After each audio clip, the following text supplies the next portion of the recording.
साथियों, एक ऐसी कहानी, एक ऐसे इंसान की जिसको काम का इतना नशा था कि वो जब अपने कार्य रूम में यानी कि अपनी प्रयोगशाला में रहता तो काफ़ी दिन तक बाहर नहीं निकलता था, क्योंकि काम का अपने एक जो ड्रीम्स जो उसके थे, सपने थे, उनके प्रति जुनून ही उसका ऐसा था। अच्छा, इस बात से उसकी जो पत्नी थी वो बड़ी चिढ़ी रहती थी, बड़ी सोचती रहती थी, बड़ी गुस्से में रहती थी, बड़ा चिढ़ थी उसको। तो एक दिन जब वो व्यक्ति अपने उससे लैब से या प्रयोगशाला जो भी बोल दें आप, उससे बाहर आया तो उसने कहा कि क्यों इतना व्यस्त रहते हो, कभी छुट्टी भी कर लिया करो। तो उस इंसान ने कहा कि छुट्टी लेकर मैं क्या करूँगा। तो पत्नी ने कहा कि कहीं घूमने जा सकते हो, जहाँ आपकी मनपसंद जगह हो वहाँ घूमने जाओ, वहाँ जाओ जहाँ आपका मन करे, जहाँ जाने से आपको खुशी मिले। तो साथियों, उस इंसान ने जब अपनी पत्नी की ये बातें सुनी तो कहा कि चलो मैं छुट्टी कर लेता हूँ और मैं अपनी ऐसी जगह पे जाता हूँ जहाँ जो मेरी मनपसंद है। और ये कहकर के वो फिर से अपनी प्रयोगशाला में चले गए और काफ़ी कई बार तो बहुत टाइम बीत जाते थे। एक बार उसको खबर मिली कि उसके जो फैक्ट्री थी, उसका जो कारखाना था, उसमें आग लग गई है, भीषण आग लग गई। अब उसको जब ये बात पता चली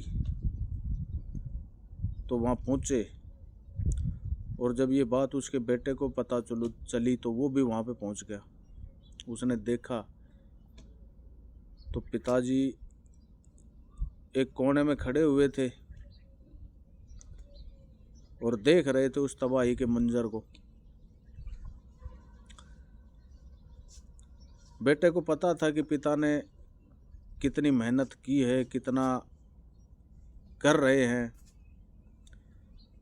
और ये जब ये सब चीज़ देख रहा था उसका बेटा, तो बड़ा ही उसका दिल जो है अपने पिता के लिए बिलख रहा था। लेकिन पिता, उस इंसान ने चिल्ला कर के कहा कि जाओ अपनी माँ को बुला के लाओ।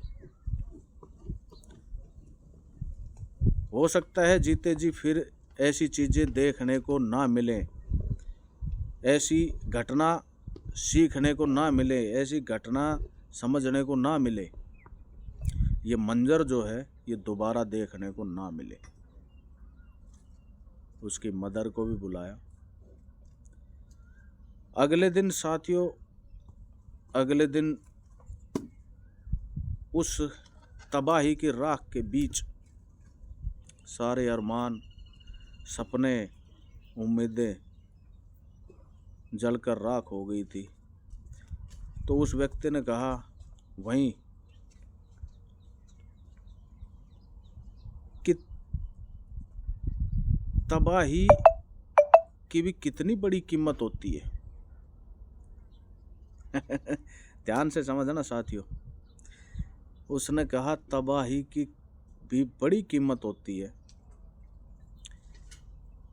आज हमारी सभी गलतियां जल करके राख हो गई।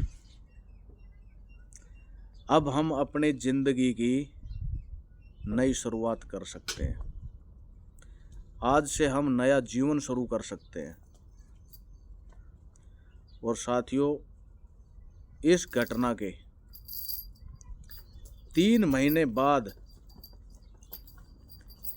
टेलीफोन का आविष्कार हुआ था। आप सही समझ गए, मैं बात कर रहा हूं थॉमस अल्वा एडिसन की। और ऐसे ही पता नहीं कितने उदाहरण भरे पड़े हैं हमारे हिंदुस्तान के, ऐसे ऐसे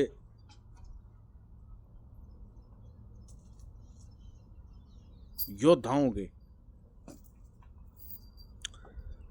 जिन्होंने विपरीत परिस्थितियों में कितनी बार हार गए, कितनी बार क्या कुछ किया, कितनी बार हारे, लेकिन कभी उन्होंने ये नहीं कहा कि हम अब कुछ नहीं करने वाले या कुछ नहीं होगा।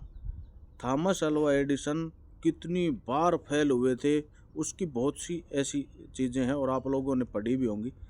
तो ये जो बात है ये है कि कभी भी किसी भी से सीख यही मिलती है कि कितनी भी विपरीत परिस्थितियां आ जाए, कैसी भी परिस्थितियां आ जाए, लेकिन अपने को बस आगे बढ़ते रहना है। ये नहीं कि ये कार्य असफल हुआ, ये हुआ, इसमें इतनी बार मैं फेल हो गया।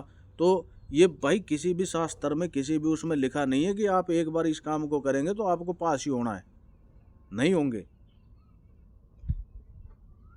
भगवान राम को जब माता सीता को खोजने में सफलता मिली थी तो वो एक दिशा से नहीं, उसको चारों दिशाओं में बंटना पड़ा था और चारों दिशाओं के 10 दिशाएं छान मारी थी और फिर कहीं जा कर के एक दिशा के कहीं एक जगह पे। तो कहने का मतलब ये है कि ये नहीं है कि हमने कोई काम किया, एक बार किया, 5 बार किया, 10 बार किया और फिर हम ये सोच ले कि बस ये तो कुछ होगा ही नहीं, हम फेल हैं। साथियों, ये चीज़ें सिखाती है, ये विल पावर देती है कि हम अपने जीवन में सिर्फ एक धैर्य को पकड़ के रखें, बार बार हम कोशिश करते रहें तो सफलता ज़रूर मिलती है। मिलता हूँ अगली एक और शानदार मोटिवेशन वीडियो के साथ, रियल मोटिवेशन के साथ। तब तक के लिए जय राम जी की।